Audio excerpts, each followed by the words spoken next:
रत्नागिरीत बकरी ईदचा उत्साह. चंपक मैदानावर बकऱ्यांच्या बाजारात खरेदीदारांची मोठी गर्दी. बकरी ईदचा सण अवघ्या काही दिवसांवर येऊन ठेपल्याने रत्नागिरी शहर आणि तालुक्यात उत्साहाचे वातावरण निर्माण झाले आहे. सणाच्या पार्श्वभूमीवर रत्नागिरी शहराजवळील चंपक मैदान येथे भरलेल्या भव्य बकऱ्यांच्या बाजारात खरेदीसाठी ग्राहकांची मोठी गर्दी होत असून संपूर्ण मैदानाला जत्रेचे स्वरूप प्राप्त झाले आहे. यंदाच्या बाजारात 20,000 रुपयांपासून ते तब्बल 1,10,000 रुपयांपर्यंतचे देखणे आणि धष्टपुष्ट बकरे विक्रीसाठी दाखल झाले आहेत. या बकऱ्यांना पाहण्यासाठी तसेच खरेदीसाठी ग्राहकांची मोठी झुंबड उडत असून चंपक मैदानावर पाय ठेवायलाही जागा उरलेली नसल्याचे चित्र पाहायला मिळत आहे. कोकणासह इतर भागांतून व्यापारी आपल्या उत्कृष्ट जातींचे बकरे घेऊन बाजारात दाखल झाले आहेत.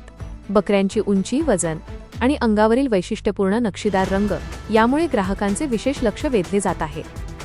यंदाच्या बाजाराचे मुख्य आकर्षण ठरत असलेला एक खास बकरा तब्बल 1,10,000 रुपयांचा असून तो पाहण्यासाठी खरेदीदारांसह लहान मुलांची आणि सर्वसामान्य नागरिकांची मोठी गर्दी होत आहे. ईद निमित्त कुर्बानीसाठी उत्तम दर्जाचे बकरे खरेदी करण्यासाठी मुस्लिम बांधव पहाटेपासूनच मैदानावर गर्दी करत असल्याचे दिसून येत आहे.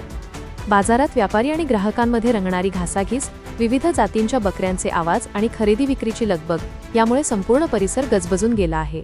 रत्नागिरी शहरासह आजूबाजूच्या गावांतील नागरिक मोठ्या संख्येने बाजारात दाखल होत आहेत. वाहतुकीची कोंडी टाळण्यासाठी स्थानिक पातळीवर व्यवस्था करण्यात आली आहे. एकूणच चंपक मैदानावरील खरेदीचा उत्साह आणि नागरिकांची गर्दी पाहता यंदाची बकरी ईद रत्नागिरीत मोठ्या आनंदात आणि उत्साहात साजरी होणार असल्याचे स्पष्ट चित्र दिसत आहे.